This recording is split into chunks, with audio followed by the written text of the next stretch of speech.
want to ask His Excellency, Dr. Julius Maada Bio, the President of the Republic of Sierra Leone and the Chairperson of the Economic Community of West African States, ECOWAS, to take the floor. Thank you very much, Mr. Chair. Your Excellencies, distinguished leaders, ladies and gentlemen, I want to start by congratulating our host for being a great host, especially for the warmth and hospitality that he has extended to us. I now bring you warm greetings from the Economic Community of West African States, ECOWAS. The region is currently celebrating its golden anniversary in recognition of various achievements, but also reflecting on the future of the community. We gather here to make important decisions on trade, finance for development, and the existential debt burden. Excellencies, ladies and gentlemen, trade is not just about goods crossing borders, but about creating opportunities in Africa for over 1.4 billion people and providing opportunities to create employment and wealth.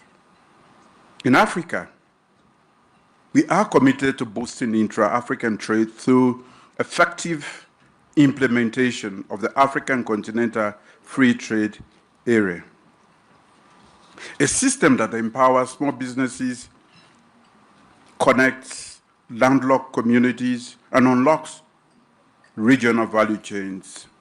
However, we cannot do it alone. We call on G20 to 1. Reform global trade rules to ensure fair access for African exports. 2. Invest in trade facilitation, digital corridors, and green logistics. 3.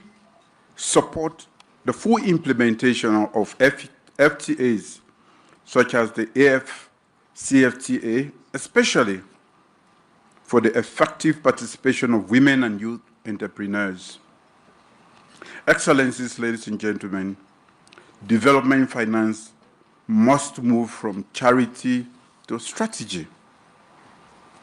Africa does not lack ambition, but affordable capital. The cost of borrowing for many of our countries is up to 8 times higher for advanced countries. We urge G20 to 1. Scale up concessional finance and blended instruments for climate resilience, digital infrastructure, and urban transformation. 2. Empower national and subnational institutions with direct access to global capital markets. 3. Champion innovative tools like diaspora bonds, carbon credit, and SDG-linked instruments that reflect Africa's realities. Scale up climate finance commitments.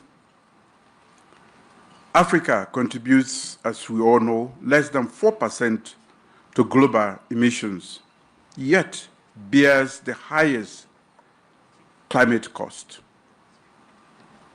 G20 must support the realization of the 100 billion climate finance pledge and accelerate access to loss and damage fund.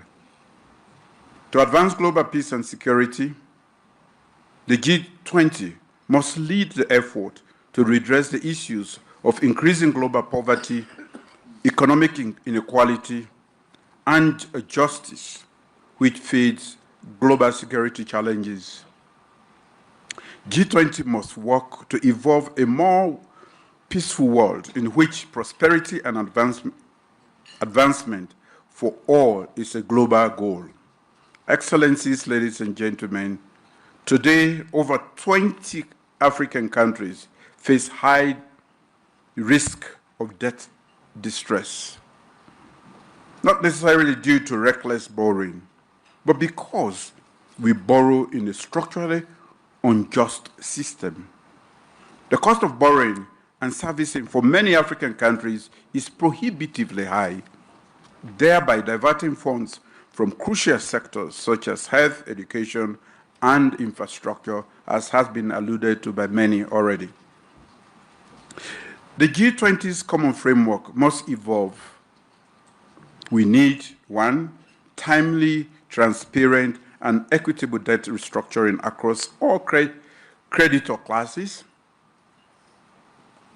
intercreditor burden sharing and binding timelines, access to concessional finance and capital on fairer terms, a new debt climate development compact that links relief to resilience, addressing issues like illicit financial flows, profit shifting, and marginalization in global value chains is crucial for long-term solutions.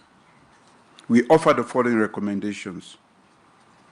We propose the establishment of a task force on trade and finance for structural transformation. 2, we call on multilateral development banks to create dedicated credit lines for regional and urban development. We urge the summit to adopt a multi-pronged approach on fiscal space, financial innovation, and institutional capacity as the foundation of a new global economic architecture. And finally, we call for a recommitment to the multilateral trading system that we are used to. Thank you. Thank you, President Maada Bio. Your Excellencies,